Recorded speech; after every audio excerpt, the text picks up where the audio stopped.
नमस्कार। चंद्रकांत भट्ट अमेरिका से। सत्ता, धन, पैसा और राजकीय, आर्थिक, शारीरिक, मानसिक दबाव जो इंसान मजबूर है, जिस पर अत्याचार हुआ है, उसको ये न्याय नहीं दिला सकता है। यही वर्षों से रामायण महाभारत से शुरू हुआ आज भी चलता है। उसे कोई रोक नहीं सकेगा। हम नसीब, प्रारब्ध, पुरुषार्थ की बात करके जो हमारी कायरता हम प्रदर्शित करते हैं, या तो हमारी मजबूरी हम बता देते हैं कि देखो ये नसीब में लिखा था। सच में नसीब, प्रारब्ध, पुरुषार्थ, ये सब कुछ हमने पाप पुण्य, धर्म अधर्म, ये सब कुछ इंसान का बनाया हुआ है। लिखने वाले भी हम हैं, भगवान बनाने वाले भी हम हैं, पूजा, पत्थर की पूजा करने वाले भी हम हैं। फिर भी दुनिया में इतने साधु संत, इतने मंदिर मस्जिद सब कुछ आने के बाद भी लोग क्यों दुखी हैं, क्यों प्रश्न का सॉल्यूशन नहीं आता, वो मैं आप कर आज एक ऐसी कहानी कहकर बता देता हूँ कि कथित आध्यात्मिक गुरु बलात्कारी आशाराम को बचाने और उन्हें जमानत दिलाने के लिए भारत के सबसे बड़े बड़े वकील, जिनमें से कई तो केंद्र सरकार में कानून मंत्री भी रहे हैं, मसलन राम जेठमलानी और सलमान खुर्शीद, कोर्ट में आए लेकिन हार कर चले गए। राम जेठमलानी कितने, अभी देखो सुप्रीम कोर्ट के कितने सारे वकील हैं, वो दवे बहुत कुछ कहता है, बार एसोसिएशन के भूतपूर्व प्रमुख, लेकिन कौन सुनने वाला कोई नहीं है। यह सच है कि लड़की के साथ बलात्कार हुआ था, इसलिए उसका पक्ष बहुत मजबूत था, लेकिन वह एक साधारण परिवार की बच्ची थी और पीसी सोलंकी एक साधारण परिवार से आने वाले वकील थे। धन और बाहुबल दोनों का इस्तेमाल हुआ, लेकिन पीड़िता को और वकील को कोई डरा नहीं पाया, न खरीद सका। मैंने ज़्यादातर मेरी ज़िंदगी के 30 से 40 साल कोर्टों में बिताए। मैंने देखा civil court, criminal court, labour court, high court, cooperative tribunal, सब में मैंने देखा। चैरिटी कमिश्नर ऑफिस जो चलता है उसमें कहीं भी कोई न्याय दिलाने वाला है ही नहीं। ज़्यादातर वकील मुदत पाड़ के चले जाते हैं, पैसा लेके चले जाते हैं, तैयारी भी नहीं करते हैं। वो असीलों को मूर्ख बनाते हैं, फूट जाते हैं। कितने सारे जजों को पैसा लेकर जजमेंट देते हुए मैंने देखा है। सच कहूँ तो मुझे दर्द होता है, दुख होता है। इस बीच ऐसे भी जज हैं, ऐसे भी वकील हैं जो होनहार हैं, ईमानदार हैं। आज वो जुडिशरी, इसकी ऐसे भी पुलिस ऑफिसर्स हैं जो ईमानदार हैं। इसकी वजह से आज भारत की संस्कृति, सभ्यता, न्यायतंत्र आज थोड़ा कुछ बचा हुआ है। मीडिया तो ख़त्म हो गया, बिकाऊ एमपी एमएलए बिकाऊ हो गए। ये सत्ताधारी पक्ष वाले ने सब कुछ बिकाऊ कर दिया, देश को बर्बाद कर दिया। ऐसा मेरा कहने का है। आप मानो या न, मैं आप पर छोड़ देता हूँ।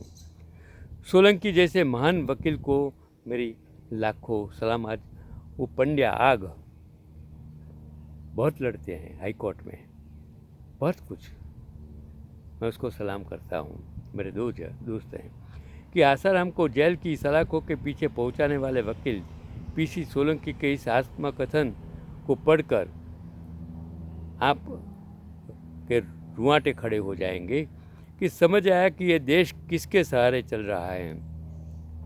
सलाम सोलंकी जी, आप हो इस देश के हीरो, और जो हीरो नहीं है उसके नाम जानने हो तो उन नामी गिरामी वकीलों की लिस्ट पढ़ लेना जिन्होंने आसाराम की पैरवी की। मैं नाम नहीं बता सकता हूँ कि 15 मिनट में जज ने अपना फैसला सुना दिया था। वो 15 मिनट वो वकील का शब्दों में कि मेरी ज़िंदगी के सबसे भारी 15 मिनट थे। एक एक पल जैसे पहाड़ की तरह बीत रहा था। पूरे समय मेरी आंखों के सामने पीड़िता और उनके पिता का चेहरा घूमता रहा। जब जज फैसला सुनाकर उठे तो लोग मुझे बधाइयाँ देने लगे। मेरा गला रूंध गया था, मुंह से आवाज़ नहीं निकल रही थी। मैं वकील हूँ, मुकदमे लड़ना, कोर्ट में पेश होना मेरा पेशा है, लेकिन ज़िंदगी में आखिरी कितने ऐसे मौके आते हैं जब आपको लगे कि आपके होने का कोई अर्थ है। उस क्षण मुझे लगा था कि मेरे होने का कुछ अर्थ है, मेरा जीवन सार्थक हो गया। मेरा जन्म राजस्थान के एक साधारण परिवार में हुआ था। घर में 3 बहनें थीं और आर्थिक तंगी। पिता रेलवे में मैकेनिक थे। मैंने भी बचपन से सिलाई का काम किया है। माँ एक दिन में 30-40 शर्ट सिलती थी। पिता बेहद साधारण थे और माँ अनपढ़, लेकिन दोनों की एक ही जिद थी कि बच्चों की पढ़ाना है, और सिर्फ लड़के को नहीं, लड़कियों को भी। मेरी 3 बहनों ने आज से 30 साल पहले पोस्ट ग्रेजुएट किया और नौकरी की। मेरी एक बहन नर्स, एक टीचर हैं। जब मैंने इस पेशे में आने का फैसला दिया तो मेरे गुरु ने कहा था कि वकालत बहुत जिम्मेदारी का काम है। इस पेशे की छवि समाज में बहुत अच्छी नहीं, लेकिन अपनी छवि हम खुद बनाते हैं और अपनी राह खुद चुनते हैं। हमेशा ऐसे काम करना कि सिर उठाकर चल सको और किसी से डरना ना पड़े। जब मैंने आसाराम के खिलाफ पीड़िता की तरफ से यह मुकदमा लड़ने का फैसला किया तो बहुत धमकियाँ मिली, पैसों का लालच दिया गया। तमाम कोशिशें हुई कि किसी भी तरह मैंने ये मुकदमा छोड़ दूँ, लेकिन हर बार मुझे वह दिन याद आता जब पीड़िता के पिता पहली बार मुझसे मिलने कोर्ट में आए थे। साथ में वो लड़की थी, बेहद शांत, सौम्य और बुद्धिमान। उसकी आंखें गंभीर थीं और चेहरे पर बहुत दर्द। पिता बेहद निरीह थे, लेकिन इस दृढ़ निश्चय से भरे हुए कि उन्हें यह लड़ाई लड़नी है। मैं यह लड़ाई इसलिए लड़ पाया क्योंकि पीड़िता और उसका परिवार एक क्षण के लिए अपने फैसले से डिगा नहीं। लड़की ने बहुत बहादुरी से कोर्ट में खड़े होकर बयान दिया। 94 पन्नों में उसका बयान दर्ज है। तकलीफ बहुत थी, लेकिन वो पर्वत की तरह अटल रही। लड़की की माँ 19 दिनों तक कोर्ट में खड़ी रही और 80 पन्नों में उसका बयान दर्ज हुआ। पिता रोते रहे और बोलते रहे। 56 पन्नों में उसका बयान दर्ज हुआ। अब एक बेहद साधारण सा परिवार इतने ताकतवर आदमी के खिलाफ इस तरह अटल खड़ा था, तो मैं कैसे हार मान सकता था। 2014 में जिस दिन वकालतनामे पर साइन किया, उस दिन के बाद यह मुकदमा ही मेरी ज़िंदगी हो गया। 4.5 साल ट्रायल चला। इन 4.5 सालों में मैं रोज़ कोर्ट गया। 8 बार सुप्रीम कोर्ट में पेशी हुई। 1000 बार से ज़्यादा ट्रायल कोर्ट में पेश हुआ। जितना मामूली पीड़िता का परिवार था, इतना ही मामूली वकील था मैं। इस तरह मैं था और दूसरी तरफ ये देश की राजधानी में बैठे कद्दावर वकील सबसे पहले आसाराम को जमानत दिलवाने के लिए आए। राम जेठमलानी जमानत याचिका रद्द हो गई। फिर आए KTS तुलसी, लेकिन आसाराम को कोई राहत नहीं मिली। फिर आए सुब्रमण्यम स्वामी। न्यायालय में 40 मिनट तक इंतज़ार किया, लेकिन फैसला हमारे पक्ष में आया। फिर आया राजू रामचंद्रन, लेकिन जमानत याचिका फिर खारिज हो गई। सिद्धार्थ लुथरा ने अभियुक्त की तरफ से कोर्ट में पैरवी की। इस केस में आसाराम की तरफ से देश का तकरीबन हर बड़ा वकील पेश हुआ। पूर्व अटॉर्नी जनरल मुकुल रोहतगी ने आसाराम की पैरवी की। सुप्रीम कोर्ट के जज यू ललित आए। सलमान खुर्शीद, सोली सोराबजी, विकास सिंह, SK जैन सब ने एड़ी चोटी का जोर लगा दिया। 3 बार सुप्रीम कोर्ट से आसाराम की जमानत याचिका खारिज हुई। कुछ 6 बार अभियुक्त ने जमानत की कोशिश की और हर बार फैसला हमारे पक्ष में आया। लोग कहते हैं तुम्हें डर नहीं लगता। मैं कहता हूँ मेरी 80 साल की माँ और 85 साल के पिता को भी डर नहीं लगता। जब आप सच के शपथ लेते हो तो मन, शरीर और सब एक रहस्यमय ऊर्जा से भर जाता है। सत्य में बड़ा बल है, आत्मा की शक्ति से बड़ी कोई शक्ति नहीं। उनके पास धन, वैभव, सियासत का बल था, मैं अपनी आत्मा के बल पर खड़ा रहा। मेरा परिवार मेरे साथ था। मेरी माँ पढ़ी लिखी नहीं है, वे बस इतना समझती हैं कि एक आदमी ने गलत किया, बच्ची को न्याय मिले। मुझे सच की लड़ाई लड़ना देख मेरे पिता की बूढ़ी आंखों में गर्व की चमक दिखाई देती है। वे मुझसे भी ज़्यादा निडर हैं। 85 साल की उम्र में भी बिल्कुल स्वस्थ 3 मंजिला मकान की अकेले सफाई करते हैं। पत्नी खुश हैं कि मैं एक लड़की के हक में लिए लड़ा।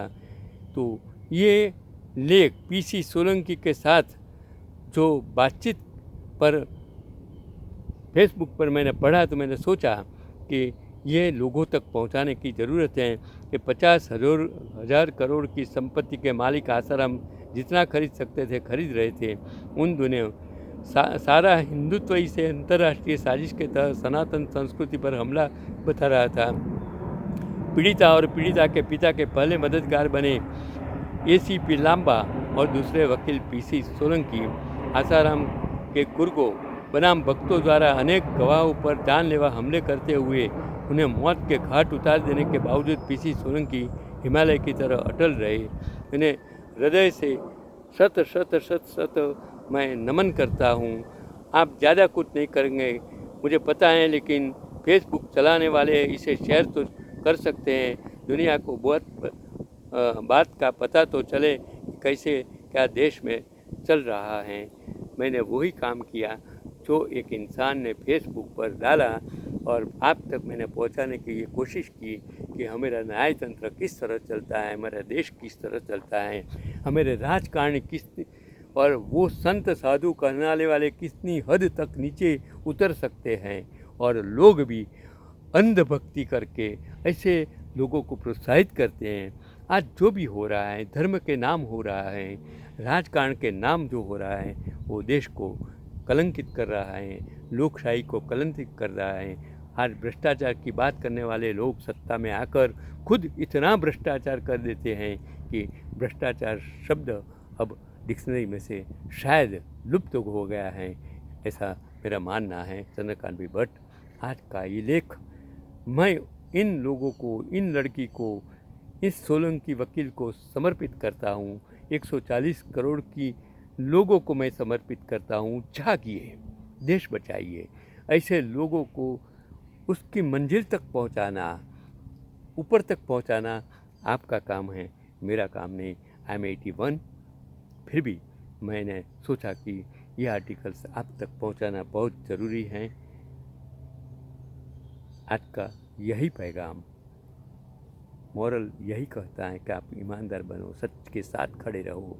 ये झूठ वाले जो गुजरात में 30 साल से और भारत में 11-12 साल से 2010 से जो देश में झूठ चलाया गया, और डॉक्टर मनमोहन सिंह जैसे ईमानदार पढ़े लिखे इंसान को जितना महात्मा गांधी, सरदार पटेल, नेहरू को जितना बदनाम करना हो कर चुके हैं, लेकिन 140 करोड़ की प्रजा अगर नहीं जागेगी तो समझ लेना आप आने वाली पीढ़ी आपको माफ़ नहीं करेगी।